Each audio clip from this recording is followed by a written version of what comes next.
संत लूकस लिखित सुसमाचार अध्याय 18 वचन संख्याएं 1 से 8 तक। नित्य प्रार्थना करनी चाहिए और कभी हिम्मत नहीं हारनी चाहिए। यह समझाने के लिए ईसा ने उन्हें एक दृष्टांत सुनाया। किसी नगर में एक न्यायकर्ता था जो ना तो ईश्वर से डरता और न किसी की परवाह करता था।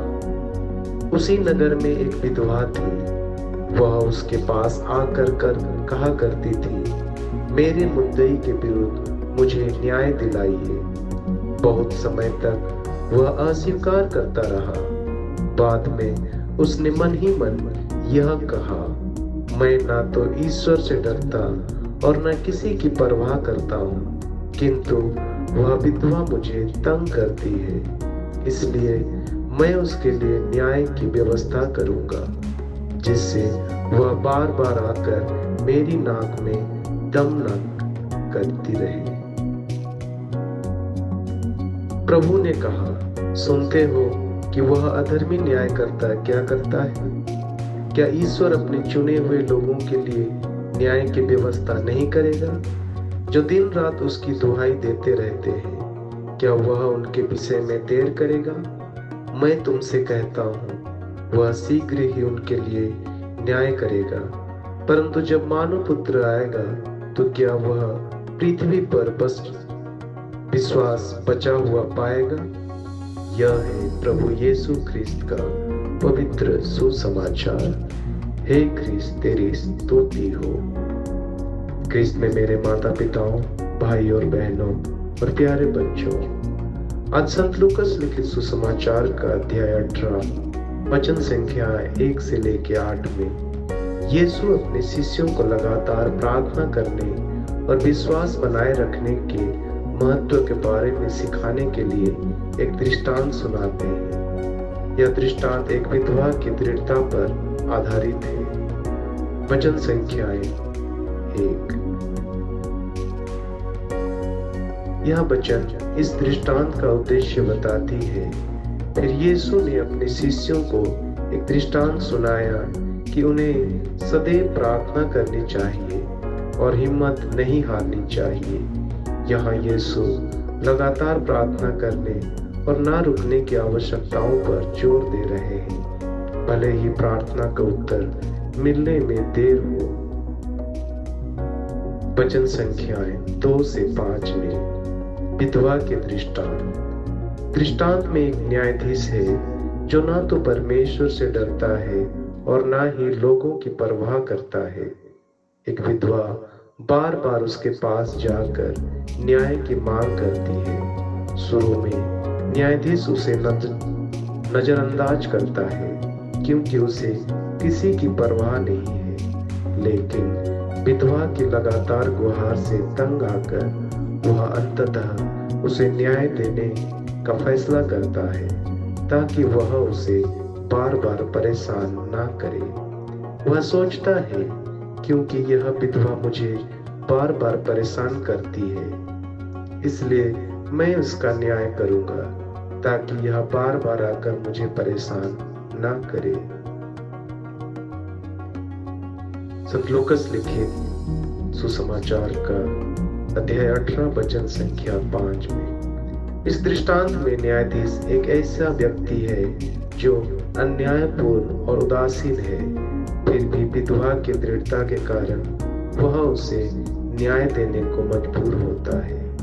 उदाहरण स्वरूप कल्पना करिए कि एक बच्चा अपने माता पिता से किसी खिलौने के लिए बार बार आग्रह करता है। पहले तो माता पिता उसे मना कर देते हैं, लेकिन बच्चा बार बार वही मांग करता रहता है। अंततः माता पिता उसकी मांग को मान लेते हैं, ना कि उसके पहले आग्रह से प्रभावित होकर, बल्कि उसकी दृढ़ता के कारण। इसी प्रकार यीशु यह सिखा रहे हैं कि प्रार्थना में दृढ़ता का मूल्य है, और परमेश्वर जो इस न्यायाधीश से कहीं अधिक दयालु और न्यायपूर्ण है, निश्चित रूप से उन लोगों की प्रार्थनाओं का उत्तर देंगे जो विश्वास और धैर्य के साथ प्रार्थना करते हैं। वचन संख्याएं 6 से 8 में परमेश्वर का न्याय और विश्वास योग्यता।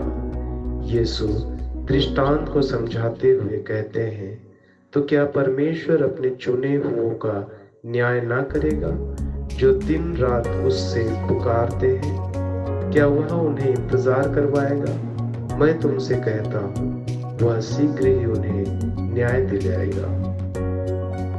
यहाँ यीशु अन्यायपूर्ण न्यायाधीश की तुलना परमेश्वर से करते हैं। यदि एक उदासीन न्यायाधीश भी विधवा की दृढ़ता के कारण न्याय दे सकता है, तो परमेश्वर जो अपने लोगों से प्रेम करते हैं और उनकी परवाह करते हैं, उनके लिए न्याय करने में क्या देर करेंगे? यीशु एक सवाल के साथ समाप्त करते हैं, तो भी जब मनुष्य का पुत्र आएगा तो क्या वह पृथ्वी पर विश्वास पाएगा? यह इस बात पर जोर देता है कि उनकी वापसी तक विश्वास बनाए रखना कितना महत्वपूर्ण है। लगातार प्रार्थना करना विश्वास बनाए रखने का प्रतीक है, चाहे उत्तर मिलने में देर क्यों न हो। उदाहरण स्वरूप कल्पना करें कि कोई व्यक्ति कठिन परिस्थिति जैसे बेरोजगारी का सामना कर रहा है। बार बार असफलता के बावजूद वह हर दिन परमेश्वर से मार्गदर्शन और नौकरी के लिए प्रार्थना करता रहता है। वह विश्वास बनाए रखता है, भले ही उसकी परिस्थिति तुरंत न बदले। यह लगातार प्रार्थना परमेश्वर के समय और न्याय पर विश्वास को दर्शाती है। यह मानते हुए कि परमेश्वर अन्यायपूर्ण न्यायाधीश की तरह नहीं है, बल्कि वे सुनते हैं और परवाह करते हैं। इस पाठ का सारांश इस प्रकार है। यीशु हमें सिखाते हैं लगातार प्रार्थना का महत्व। हमें लगातार प्रार्थना करनी चाहिए, बिना हिम्मत हारे, भले ही उत्तर मिलने में समय लगे। परमेश्वर का न्याय और दया। अन्यायपूर्ण न्यायाधीश के विपरीत परमेश्वर अपने लोगों की परवाह करते हैं और जो उन्हें विश्वास पूर्वक पुकारते हैं उनका न्याय करेंगे। विश्वास और धैर्य। प्रार्थना में दृढ़ता हमारे मजबूत विश्वास का प्रतीक है। यीशु हमसे कहते हैं कि उनकी वापसी तक विश्वास बनाए रखें, यह जानते हुए कि परमेश्वर उत्तर देंगे। इस दृष्टांत के माध्यम से यीशु अपने अनुयायियों को प्रोत्साहित करते हैं कि वे परमेश्वर के न्याय और समय पर भरोसा रखें और लगातार प्रार्थना करते रहें। यह है प्रभु यीशु ख्रिस्त का पवित्र सुसमाचार का सारांश। आमीन।